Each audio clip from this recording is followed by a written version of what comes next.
George Russell akhirnya mendapatkan kemenangan keduanya musim ini, usai berhasil menahan tekanan dari Max Verstappen pada GP Austria.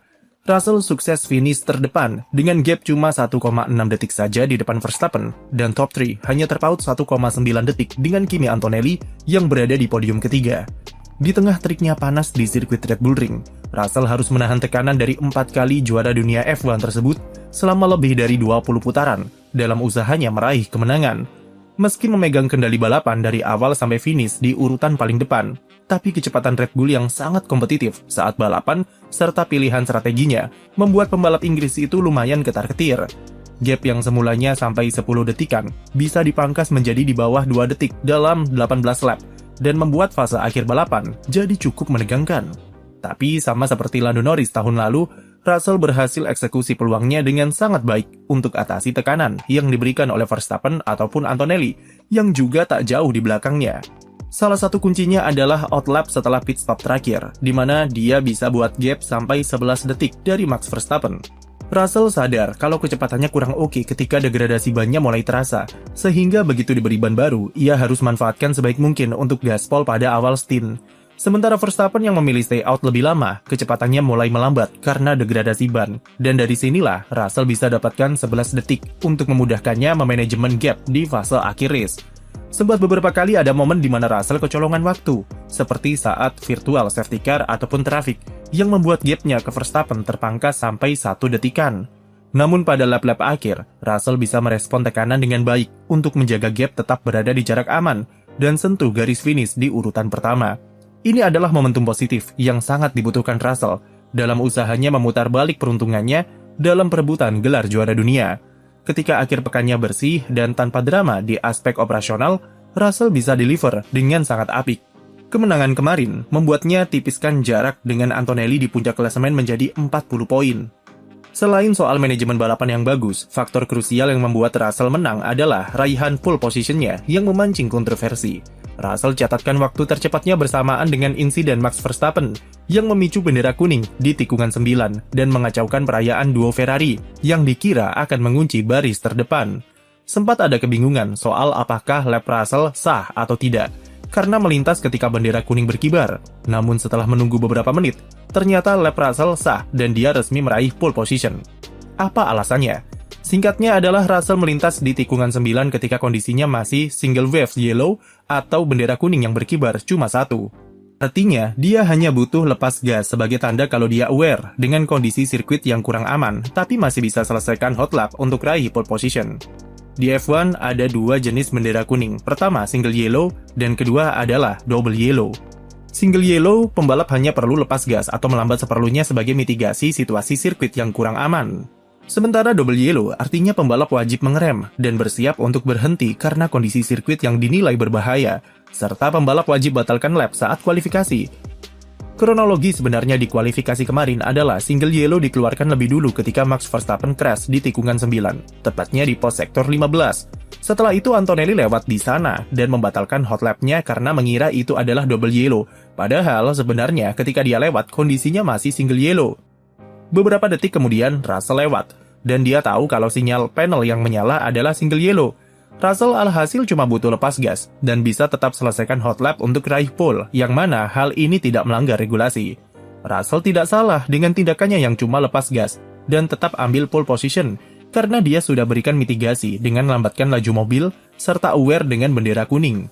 Yang jadi masalah adalah kenapa FIA tidak langsung memberikan double yellow ketika Verstappen menabrak tembok, yang mana keadaan ini jelas membutuhkan intervensi Marshall untuk evakuasi mobil serta pembalap. Apalagi tempat insidennya ada di tikungan cepat, yang tentunya berbahaya apabila ada pembalap lain yang juga hilang kendali di sana. Russell hanya mengikuti apa kata di regulasi, serta ikuti insting kompetitifnya, dan dia seharusnya tidak ditempatkan di situasi kontroversi seperti kemarin, apabila FIA konsisten dengan komitmen mereka soal keselamatan pembalap. Insiden Verstappen sendiri terjadi pada akhir sesi Q3, di mana ia coba push mobilnya yang tiba-tiba saja jadi sangat kencang pada sesi pamungkas kualifikasi, dan berpotensi raih pole position. Insiden ini dikonfirmasi oleh Red Bull karena adanya malfungsi pada sayap belakang mobil Verstappen, di mana flap aeroaktifnya menutup terlalu lambat 0,3 detik yang membuat mobilnya kehilangan downforce saat berbelok di tikungan 9 yang cepat. Verstappen juga alami cedera berupa memar di dengkulnya setelah insiden tersebut, yang membuatnya sedikit kesakitan selama balapan. Meski begitu, itu tak menghalanginya untuk tampilkan performa maksimal ketika race, di mana GP Austria jadi balapan terbaiknya musim ini dengan capaian podium runner-up. Lolos dari momok kopling soa ketika start, Verstappen hanya butuh 2 putaran untuk melakukan double overtake ke Antonelli serta Leclerc demi curi posisi ketiga. Dia sempat duel cukup lama dengan Lewis Hamilton yang menunjukkan perlawanan sengit dengan manuver bertahannya yang rapi serta berani.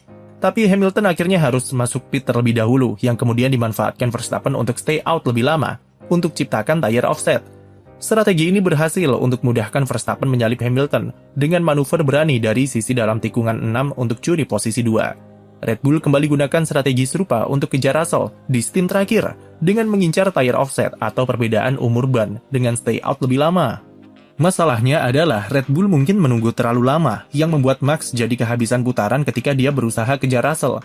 Red Bull juga tidak berani ambil inisiatif karena degradasi ban yang tinggi sepanjang race. Padahal secara kecepatan Verstappen jelas sangat kompetitif apabila mereka bisa lebih sedikit lebih cepat untuk ambil pit stop duluan. Mercedes juga bisa mencegah Red Bull bermain inisiatif karena mereka sama-sama berikan strategi tire offset kepada Kimi Antonelli, yang artinya Verstappen harus stay out cukup lama untuk minimalisir perbedaan performa dengannya. Antonelli pada fase akhir juga cukup membantu Russell karena dia bisa pecah fokus Verstappen yang di satu sisi harus kejar posisi terdepan, tapi di saat yang sama Kimi juga mengintai di belakangnya. Tapi meski gagal menang, yang utama bagi tim saat ini adalah Verstappen merasa puas dengan upgrade sasis Red Bull yang bekerja dengan baik untuk membawa kembali merasakan persaingan di baris depan. Isaac Hadjar juga tampil kompetitif dengan finish di urutan 6 dengan operasional race yang jauh lebih mulus kemarin. Memang masih simpan sejumlah masalah, utamanya di aspek mesin yang belum bisa diandalkan konsistensi serta reliabilitasnya. Tapi ketika semua bekerja dengan baik dan dapatkan setup optimal, Verstappen dan Red Bull masih terbukti jadi combo yang berikan ancaman serius. Beralih ke tim lain, tim terdekat ke barisan 3 besar adalah McLaren, dengan Oscar Piastri yang finish di urutan keempat dengan jarak 20 detik dari Russell. McLaren walau sepanjang akhir pekan nampak berikan ancaman, tapi ujungnya mereka melempem juga karena kesulitan dengan suhu panas, serta defisit di power unit. Utamanya Norris yang kesulitan dengan beberapa kali melebar di tikungan ketiga, dan membuatnya cuma bisa finish di urutan 7. Yang membuat heran adalah kok bisa McLaren finish di depan Ferrari, dan bahkan beberapa kali mereka berhasil menyalip SF26 di sirkuit yang menunjukkan perbedaan performa antara kedua tim ini secara langsung. Ferrari yang datang dengan segudang perasaan jumawa setelah menang di Barcelona dan upgrade minor mesin, justru tampil mengecewakan sepanjang race di Austria. Memang, mereka berhasil kunci 3 besar di kualifikasi, tapi mereka malah terlempar dari podium dan cuma bisa finish di urutan 5 dan 8. Faktor degradasi ban di suhu panas serta ketinggian sirkuit di pegunungan jadi 2 faktor yang membuat SF26 tidak bisa tampil optimal sepanjang akhir pekan. Sektor terakhir, yang seharusnya jadi kekuatan Ferrari justru berbalik menjadi kelemahan dengan problem understeer, yang kemudian diperparah lagi dengan defisit power unit di lurusan. Paling terlihat keteteran adalah Charles Leclerc, di mana sejak awal lap sampai akhir, dia cuma bisa pasrah ketika disalip pembalap lawan.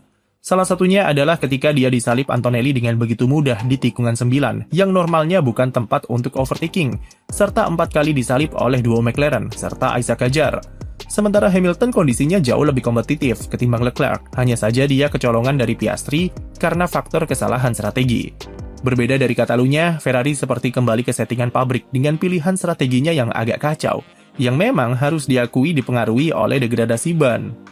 Stint pertama sama seperti di Barcelona, yaitu Hamilton jadi pembalap yang pit stop pertama kali. Tapi bedanya adalah kali ini tim-tim lawan tidak ada yang terpancing, karena sadar kalau Ferrari kesulitan dalam manajemen ban.